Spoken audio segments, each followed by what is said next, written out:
This is going to be an important highlight because a lot of things are happening. We have the ability to see iceberg orders.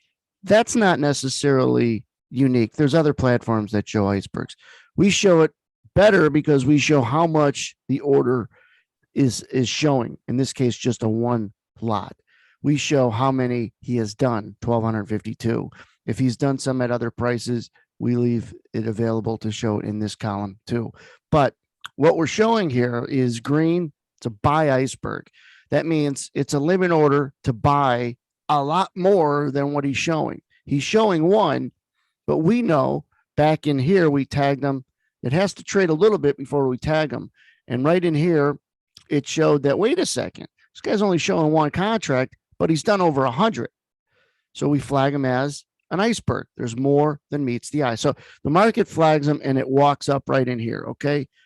There has been good breakout opportunity where you get longs leaning on this order and they become the sellers or the chase to push us lower. You're going to see longs lean on it in here, but you're also going to see longs get in after it breaks out, which created a high probability for continuation to the downside. All right. So if I rewind this to the moment that we tagged the iceberg when it got over 100, even 15 minutes prior. So it comes back down, uses it as a magnet, trades a little bit more, gets a little lighter green because it's over 1,000. So we brighten up the green the bigger it is. We see it's not the time to sell through it because a bunch of shorts come in, and you don't want to get short when you got competition. So the market walks up. We're anticipating a breakout. We're anticipating this is a magnet. We're anticipating us going back down there. All right. Sure enough, let me back it up a little bit. You could see the longs creep in here around 93.5. Creates the opportunity that we're going to curl back over and go lower. We do, and we start touching it. Now, how many does he have left? We don't know how many he has left, but we know he's got more than 1,500 when it gets above there. We know he's got 2,300. We know he's getting close to being done when he gets above 2,000 because the icebergs and the CME only allows up to 3,000 in either market orders or limit orders in icebergs. So we know he's close, and he's either probably done at 2,500 or 3,000. So a couple other things. We see some longs leaning on it. What does it mean when longs lean on a big order? They specifically get long. Retail people do this all the time just because there's a big buy order. And they do it constantly. Like, it's all right if you try to do it the first time down or whatever, but then they'll do it. What does it mean? Well, there's a big buyer there, so I'm going to get long, and he's a big buyer, so I'm going to buy it and be with him. He must know something. Well, after you buy it, you're a seller. So after you get long, you're now a seller. So you see the longs accumulate in here. You see the shorts file down a little bit. Less shorts, less buyers. It's easier to go down when there's less buyers. More longs, more sellers. After you're long, you're a seller, right? So you've got all those things working for us. And if I speed it up, you're going to see, in fact, let's just play it real time. You're going to see it. 2,321 contracts have been filled so far. When I play it, when it gets to 25, when it gets close to 2,500, if you took a shot and sold it, what you want for a breakout is for it to break out. It's a momentum trade. So anytime you're trading momentum, which is mostly breakouts, that's what would be momentum, or defined as also momentum. You want momentum ASAP. You don't want to be a momentum trader and have a lot of patience for the trade to work out. You want the SOB to work. So boom, you've got the breakout. If you're short right above it, you're starting to get paid on it. A couple things were interesting after we got underneath this iceberg. You caught a lot more people long. All right. Watch as I play it. You see these greens kick out. That's us showing that there's probably some good continuation down in here. Some shorts come in and we curl up, but you'll see my arrow in real time wave over all these longs that came in after we broke through, which was indicative of more pressure. And sure enough, there's more pressure as the market walks lower. Now, what's interesting is, where would it stop? There's some more longs that come in. A probability it's going to stop and go up is when shorts come in. All we had is longs coming in, they step on it. Longs come in, they rotate it down. So let me fast forward it. Longs come in. If they stay in, better chance of going lower. But at this moment, those longs filed down, shorts came in, and it's not like for sure it's going to do that. It just got a higher likelihood to do that because in this consolidation, in this chop right in here, after we broke out, you had longs that covered, that green went away, and all these shorts that came in. Boom, there was the pop. That's how you read order flow. Forget about when you do a Google search, YouTube search for how to read order flow. They're not talking about what I'm talking about. They're talking about stuff that's irrelevant. Order flow is what's the intent of the order? How could you use it with reading how price interacts with the order? How could you use it for subsequent support resistance? How could you use it like we do with OPP, other people's positions, to determine where their shorts and longs entering, therefore using it against them, to make probability calls that do not feel like a good guess when you're right. If your trades feel like good guesses, you're not going to maintain consistency. You cannot have randomness and also be consistent and then get confident. There has to be a probability. It cannot feel like a good guess or you feel lucky because there's no skill. The skill is reading other people and therefore reading other people's positions and not getting trapped. Oh, a big buy order. Let me buy it.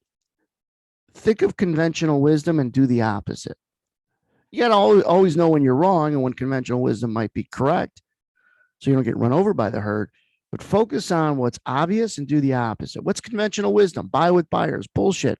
Sell it after the buyers who bought it to get long are wrong and they got grapefruit eyes and they have to now sell it. And that becomes the sell pressure to make the price go lower. You have to know what market logic is, and then you have to be able to attach any tool you use to that market logic. And if you can't do it, it's a useless tool. You cannot connect Fibonacci lines to market logic of what makes price move. And if you don't know why price moves, what business do you have trying to predict it? You have to know why price moves at its very core in order to give yourself a chance to predict it. So most people get into this business and they let go and ignore all the rational justifications of why price moves, all the pieces that are going to give you the skill to predict it. So break it down. Icebergs, yeah, they're orders. Market orders, yeah, they're orders. Limit orders, yeah, they're orders. But what's the intent of them? Are they getting out of a position? Are they getting into a position? Maybe they're doing neither. Too many longs usually creates a high probability of downside. Too many shorts, high probability of upside. Why? Because after you're short, you're a buyer, and after you're long, you're a seller. So either you're in our group or you're on our charts, and you have to start reading through the eyes of other people, not your own. Not your own. And if you have weaknesses, it's not just a lack of skill. It could be a lack of discipline. You take avenge trades. You add to losers. You can't stay away from playing it from the long side all the way down on a downtrend day. Playing it from the short side, trying to pick a top all the way up. You can't break away from that. Those are some things that in a prop firm, you wouldn't even be allowed to do. But when you trade your own account, you're your own boss, less accountability, less discipline. I often use the example of, as a prop trader, we weren't more disciplined than some others that trade their own account without a boss.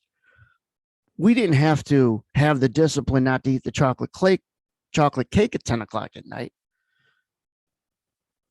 It's that the chocolate cake wasn't there to eat at 10 o'clock at night. Do you see the difference? We weren't allowed to do some of the things that retail traders that get into this business, that open their own account, they go from retail to maybe less amateurish and they start collecting some skills, but they allow themselves to do some really stupid things. They know they're stupid at the time and they still do it. Or they don't know they're stupid at the time, which is even more dangerous. But you can't once in a while add to losers and think it's okay. You can't once in a while take avenge trades. Now you have to know what you'd be allowed to get away with in a prop firm, what you wouldn't even have a chance to do in a prop firm. Trade bigger than you should be trading because you're down money. You had to sign a contract, then sign another sheet to adhere to the size you were allowed to trade in a prop firm. You had a risk manager that was essentially going to come walking up and tap you on the shoulder, told you to calm down, relax.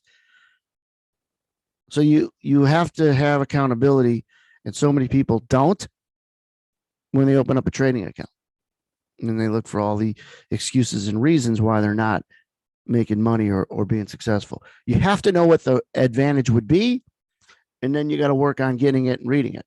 If you don't know what the edge would be, then you have no kind of luck. When I say luck, no chance of finding it. You have less chance of finding it if you don't even know what you're looking for. So other people's positions. The story of the genie came out of the bottle. What trading data would you like, Master? I would like to know every single person's open position in the whole world and have it calculated on a meter and see it fluctuate. Yes, Master. So those and that trading data is what you're after, other people's positions. We don't have everybody's positions, obviously, but we have a sample size of where these prices are opening up shorts, opening up longs, and what that does to your trade, what that does to the probability of your position or to get you into a position. But what does it do to keeping you comfortable? If you're long in here and you see this, you could expect it, you get it, and you're like, wow, that made sense. Or, like I said, if you take it back and go, hey, if we get through this big order, we're gonna probably break out and have a little downside because the longs are leaning on it, and then you see it, and then bam, it goes through it, and then when you see all these longs accumulate, hey, there's more downside left, and then when you see it, it's not random and it's not a guess. And if you're wrong, you're not wrong 20 points higher, 10 points higher. You're going to be wrong. Just don't be wrong for long. Know where you're wrong.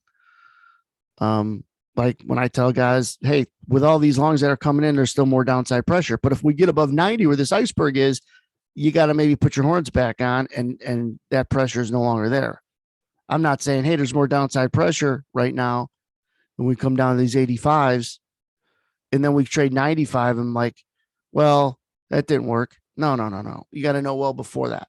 So I threw a lot at this highlight because it's the beginning of a year, and it's important to know that reading order flow isn't at all what you read about or see about online. You have to break it down to what exactly do you mean read order flow? It means other people's positions. Don't let anybody try to teach you any other way. It's not just about the order. It's the dance between price and the order. It's the intent of the order. Can you figure out if it's opening up a long or covering a short? Do you even know what that means? It's not as hard as it might sound, but most people trade and they risk their money and they don't know the simplicity of what drives price in the first place.